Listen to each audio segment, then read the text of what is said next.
and welcome to another edition of Thompson's Comic Corner. Today, I have a special guest. This is the first time he's ever been on the show. He is one of the co-hosts on my favorite comic book podcast, and that is Mr. J.A. from the Last Comic Shop podcast. Yes, thank you for having me. I'm excited to cover a book I had not read until you told me, hey, do you want to come on the show and read this Batman and Robin Year One? Yeah, so see, now when I had Chad come on the first time, I picked two dud books. This time I've been picking some home runs. So Yeah, it was great. We'll get into it. The story I thought had some, well, I don't want to say they had some issues. It was just they made some decisions that I don't know if I was on board with 100%. But incredible Chris Omni art. I thought the it was just I really dug the art and the covers. But I don't know. You tell me, what did you think? What was your thoughts of the Batman and Robin well, Year One? all right, so there we go. So the book that we read was Batman and Robin Year One by Mark Waid and Chris Samnee. I think they both worked on the plot, and Chris Samnee did the art. Um, Mark Waid is the man that I believe has never written a bad book ever. Now he's written some meh books, but he's never written a bad book. And I think that like in the last 5 years, this man has just it's been just pretty steady, all good books. And this is another one. It's a lot of fun. Now I do have yeah, there's some things in the plot that there's a couple holes that we didn't get answered. There's a lot of questions that I have. But all in all, as an overall book, it was a fun read and it was really pretty to look at. Yeah, I would agree. And you're right. They both did the plotting. I just looked it up. But in terms of the script and the writing, some really great interactions between Dick Grayson and Bruce Wayne and Batman and then Robin. And I like that Alfred didn't just get put to the side. Sometimes in these things, you see him at the beginning, you see him at the end, and that's about it. But he really had a role to play through the whole thing, acting almost like the surrogate uncle and or grandfather to Dick Grayson. And I like those interactions as well. Yeah, I like how do I put this? I like that we go into it and Bruce has no idea what the fuck he's doing. And he openly admits it. And I like that you see the growth of him and you see the proud dad moments. And you also get to see Alfred share proud dad moments. And I mean, he also does chew Bruce out a couple times because, he's not doing his duty as a parent like figure for Bruce, but like at the end you can see that like everything just meshes so well and like you see their bond get stronger and stronger as the book goes on. And Robin, he's a bit of a low key dick in some of the issues, He's just like, oh, I was in the circus, so I could just do this. Woohoo! Yeah, he puts what's the one thing? He has the bruise on his arm, and the social worker asks about it, and I forget what answer he gives, but it wasn't the right answer. And Bruce is Right. just staring at him, and I'm like, oh, Like, that's funny. yeah. I'm like, that's like the perfect kid Well, it's moment. I'm it's like, like that he's shit like would happen. even before that, where they're walking in, he's walking in with the social worker. He's like, oh, he's in the next room. They walk into the next room, and he's swinging from the chandeliers to do a big circus. Ta-da! Here I am. Oh man, could you imagine that like in like real life? Seeing that like on the big screen, that would be so Yeah. funny. And I mean, you get to see like a side of, I don't know, I've never thought of Dick Grayson being like that.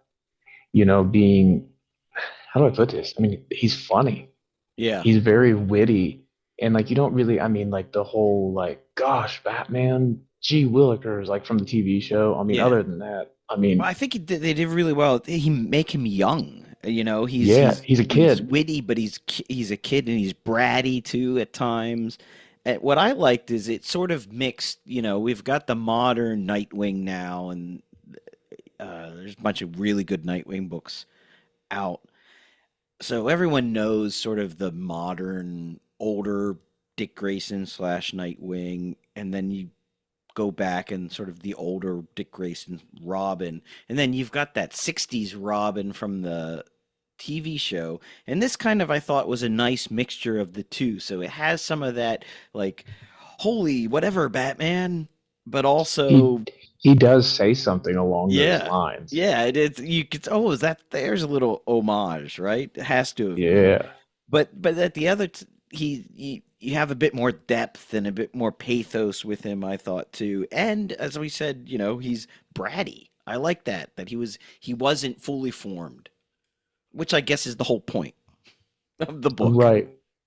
Right. Yeah. You jump in and like you jump in. The starting point is right after um Bruce becomes his guardian, and you see everything that goes on through like how their relationship is, and him becoming Robin. And I mean, he's very how do I put this? He don't listen for shit. I think that's Yeah. his main problem. Yeah, he's a typical teenager. He's like, it doesn't matter that Batman's the one giving him the orders. He's like, I can do this shit on my own. Get kicked out of school not even an hour in because the teacher calls it a circus and he got offended. I thought that was Right. funny. Yeah. Now, your main villains in this story is General Grimaldi. I'm butchering it.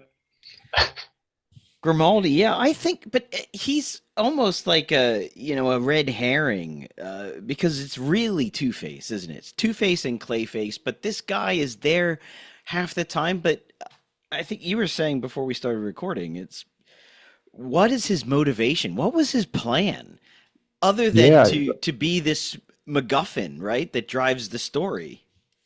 right. And like you don't get it answered because I mean, spoiler alert, he dies. Clayface, goes right through his chest, which that was pretty brutal for like the book that we have had and like how Hmm. like, kind of like PG this book was to see that scene. That was pretty sweet.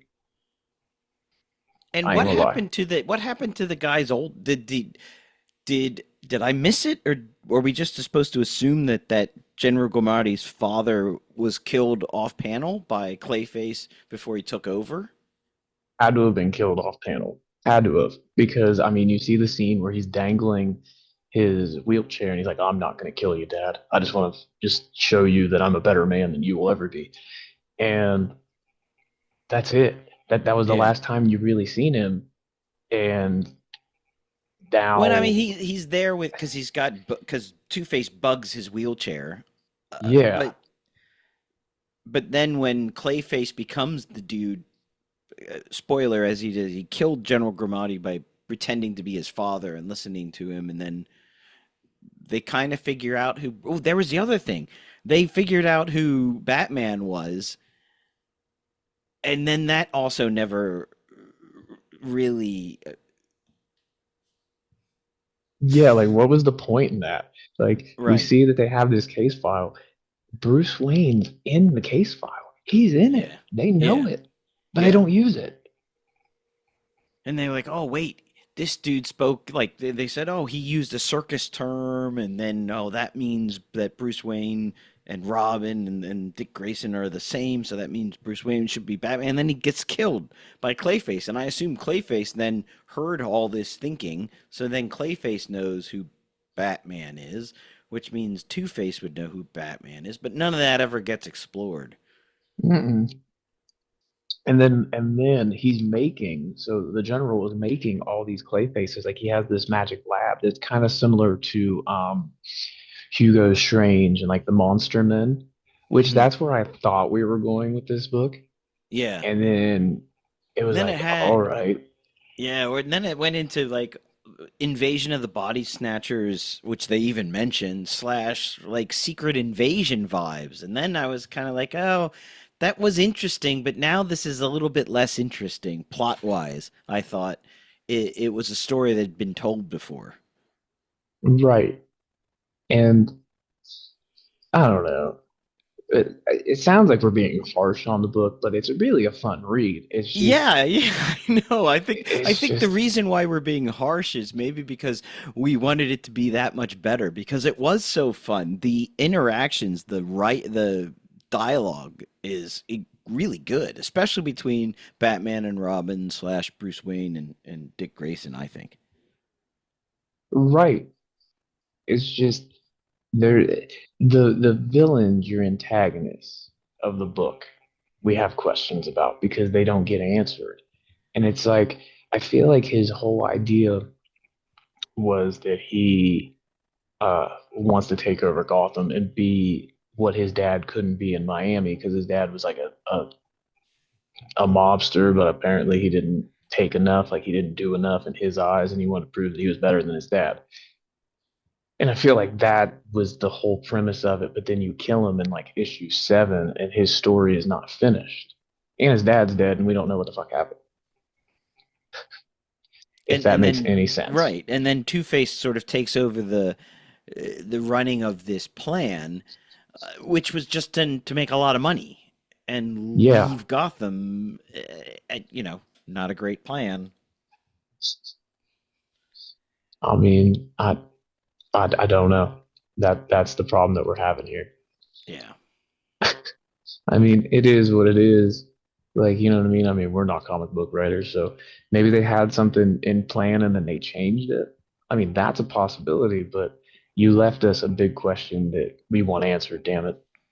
Maybe they're waiting for Batman and Robin year two. I hope so. Because you have I Batman year two, you have all of these year ones begot year twos after the original Batman year one blew up.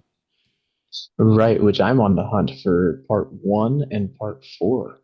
Oh, It's part of nice. my 2026 hunt list. Um, yeah, so I mean, it's a really fun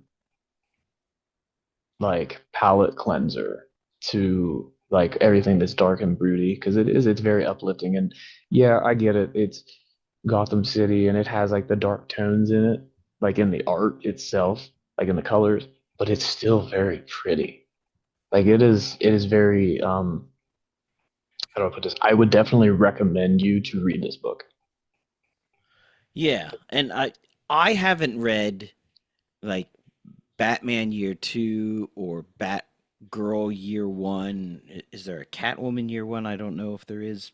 If there is, I haven't read it. I've only read Batman Year One in this, and I can see where they in the art in Batman and Robin Year One, while not aping uh, Dave Mazzucchelli's art from Batman Year One, the color is the tones and the palette is similar so Yes. that you can they feel like they are, there's connective tissue between those books. Well, Batman, and you even see the Catwoman from Batman Year One in one scene. You see her back in a window uh, with Robin in the alley. I forget what issue that is. So there are some definitely connective tissues in the ideas, and Batman is wearing the similar costume that he was. I'd be interested to see at what point does he don the blue and grays with the yellow Batman logo on the chest. Ooh, ooh. That's one of my favorites. Have you read speaking of the yellow on the chest, have you read Batman Dark Patterns? No, I have not.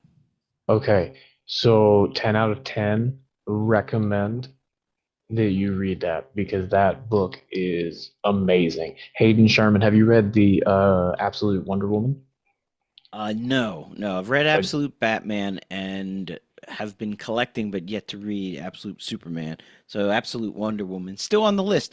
Uh, but what I'm hoping is they would put some sort of annual together or something where you can get a story that has all three of the Absolute uh, DC trilogy. well, they did just do I think it was issue 15 for Absolute Wonder Woman and issue 16 for Absolute Batman. They did do a crossover with Okay. those two. And I don't think that you're going to see the Trinity anytime soon because the Superman book is not, how do I put this? They tried something different with Superman. They swung, and so far they've missed. Ah, Yeah, yeah. And I mean that's just my opinion. I'm a little guy from Ohio. Nobody gives a shit. But it's not. It's not your white bread. I love everybody, and I want to do best Superman. So, right. which He's you an would is he an angry alien? pretty much, dude. And I mean, he's trying to save the little people because, and again, I think my biggest issue is his main villain is Ra's al Ghul. Okay, So, and like the Lazarus Corporation. right. So, I mean, it is what it is. And then in Absolute, to see, so you know how they've changed everything in Absolute Evil, which is the tie-in where you get to see like all these baddies, and they're all around a table talking about Superman, Wonder Woman, and Batman. At the very last page, you get introduced to Lex Luthor, and they still have done nothing with that. Hmm. It was like that was a great reveal, and I mean, he's funny looking. Spoiler alert, he's funny looking. But they did all this like build up for that, and they have done nothing with it. And a lot of people are pissed at the way that they're going about Superman. Like, I read all the shit on Facebook, like I'm in all the groups and everything, and like people, it's the least popular of the Trinity. Right. Which, I mean, if you're reading Absolute Batman, you know why. Yeah. And Absolute Wonder Woman, it's a fun play on everything that's going on. But Hayden Sherman, guy who did the art for Batman Dark Patterns, is beautiful. And his Uh-huh. circle, the yellow circle that he does on Batman's chest in Dark Patterns, is peak. It is perfect. I love it. All right. Well, I will check it out. Yeah, it's another 12 issue. What do they call that? A maxi Maxi series? series. Yeah. Yeah. So again, we're talking about Batman and Robin year one, but we get sidetracked on this show all the time, so it's okay. Cool. Yeah. So Mark Wade, again, great writer. It's a good story. It has a couple holes here and there, but I mean, all in all, though, I mean, you get to see Robin punch Two Face, and I think the best part of the book was the battle between Clayface and Batman when they're in that rich dude's mansion and he figures everything out and the battle they have. That's probably one of my favorite scenes. Yeah. Yeah, and then and he works out. I love Batman being Batman. He works out. Okay, I'm not going to be able to defeat you with heat, but I'm going to go after you with ice, and that's going to help me take away, your limbs and cut you apart and whatnot.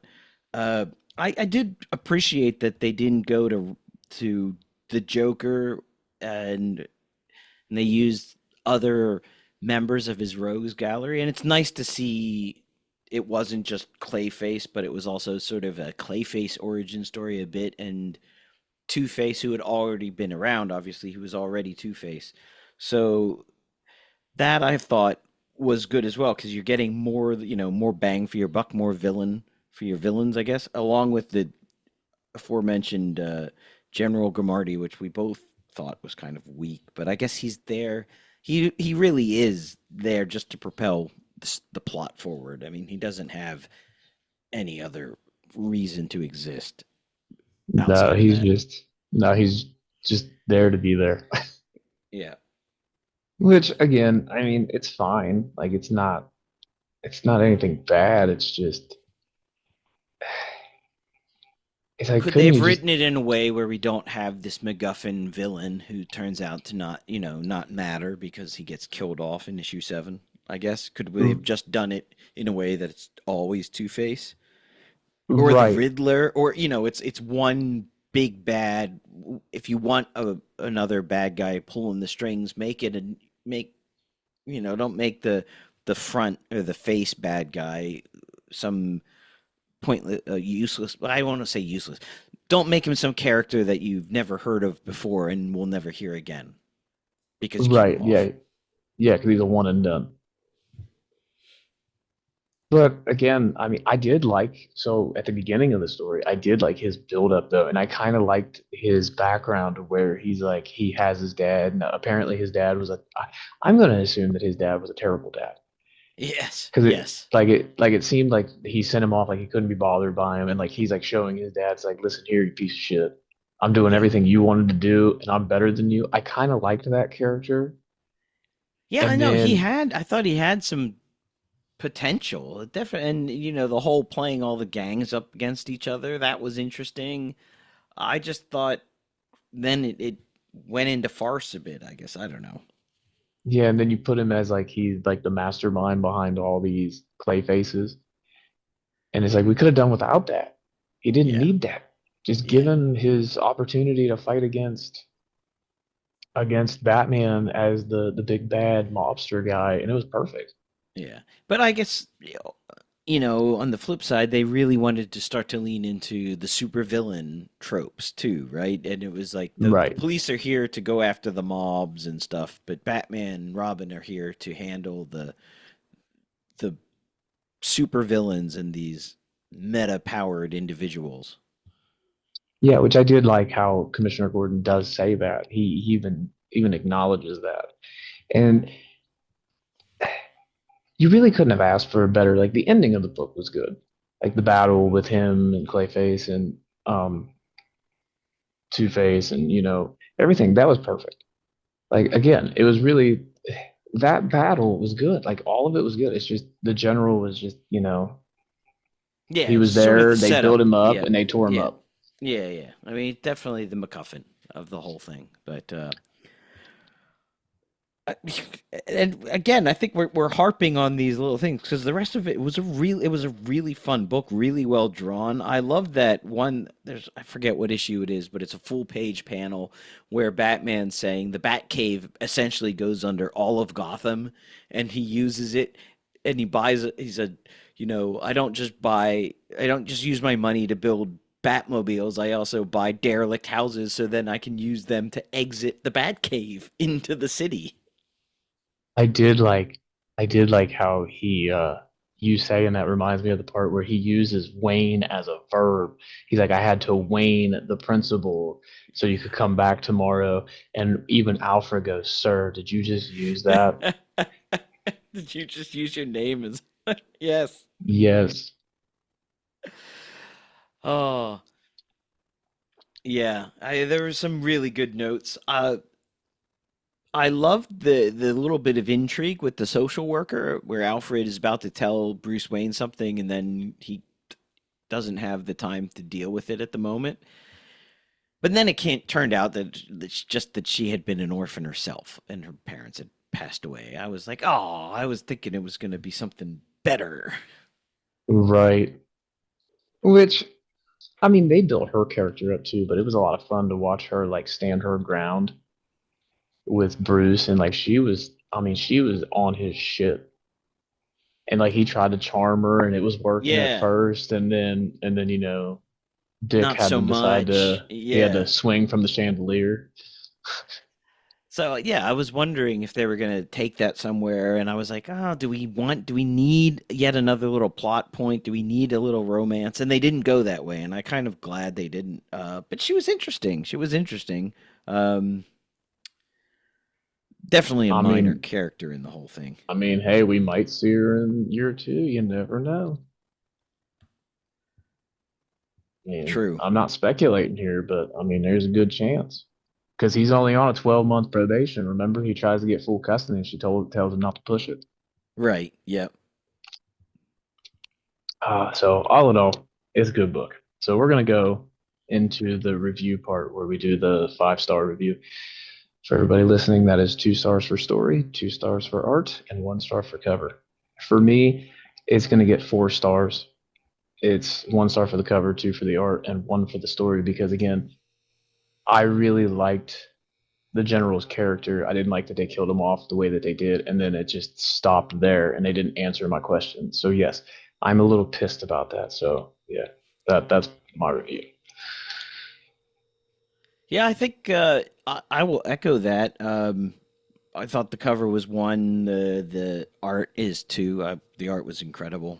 And then the story, to me, the general being killed off didn't anger me as much as it angered you, but I just thought it was a bit tropey when it went into the sort of secret invasion slash invasion of the body snatchers, which they even mention in the book. So where all the different clay faces are just they're taking politicians and even the police commissioner, and they invade the police force all to take over the city just to steal money. And I was like, that was the weakest part of the book. That sort of big overarching plot device I thought was the weakest. So yeah, four for me as well.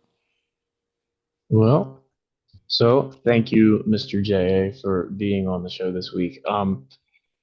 I'm gonna have to bring you on, and I think that we'll have to read something Marvel since you guys. I know you guys are, and we might even do a Silver Surfer story. If I told you that I've never actually sat down and read a good Silver Surfer story, because I don't know if people know this or not, but like Dan Slott's Silver Surfer, not very good. I read it. No, That's it's about not. it. No, it's not. Yeah. Chad, my co-host on the Last Comic Shop, loves to say that Dan Slott is the best writer if he's writing about characters you care nothing about. But if he's writing about that you really love, he's probably going to butcher him because he doesn't have any interest in sort of maintaining the historical points of that character. I mean that's pretty factual. I'm not gonna argue that. Yeah. So no, we'd have to. Would love to see your take on like a Steve Englehart, Marshall Rogers, Now, Silver Surfer. That like the '87, the beginning of the '87 run that went 125 issues. Or no, well, sorry, now 146 issues. Now, I will say this though. So when I go to my local comic book store, we have a New Dimensions, which I'm friends with John from New Dimension, good guy. Plug here. Um, I have bought. So they came out with the reprints of the original Silver Surfers, Marvel Masterworks. I have, or Masterpiece, whatever. It's the reprints. I have issue 3, which is the first appearance of Mephisto, which I've never read yet, and I also have issue 5, which is the legendary cover with Thor and the Silver Surfer, which again I have yet to read. Right. So if you would like to, I got both those books. We could do those next. Okay. I mean, that's some Stan Lee classic Silver Surfer. It's very preachy. Just letting you know, it's I very. love me. Listen, I love me some Stan Lee. Yeah, it is. It's Stan Lee in his element, and Silver Surfer as the space Jesus. I love that. Well, you heard it here, folks. You heard it here first. We're gonna do Silver Surfer. We're gonna read. You know what? Hell, we might even read a couple issues of the '87 series too. Why the fuck not? What else do we got to do? Exactly.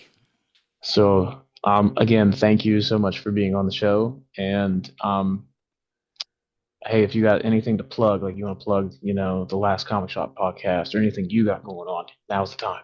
Oh, sure. I mean, as you said, I'm a member of the Last Comic Shop podcast. We put out a book or a podcast every week where we usually cover a book, review it, and then give some recommendations. It's a great show if you are interested. We cover Marvel, DC, independents, sometimes weird books that I find on the New York Times bestseller list. Um, you can find everything at thelastcomicshoppodcast.com or wherever you find your podcasts, be it Spotify, Apple Podcasts, Stitcher, any of those, YouTube. Also, also don't forget go to the shop because you got to order the t-shirts and tote bags and Yeah, yeah, shorts. yeah. That's always my plug on the show. We've got a merch store if you want T-shirts or tote bags, coffee mugs, hats, anything. Great if you like supporting independent podcasts, and we also have a promo code if you want to save 10% on your supplies for comic books, bags, boards, boxes over at bcwsupplies.com. Use our promo code LCSPOD at checkout. All right. Well, thank you for joining and thanks for everybody listening. And I hope you guys have a great day and peace out, Cub Scouts.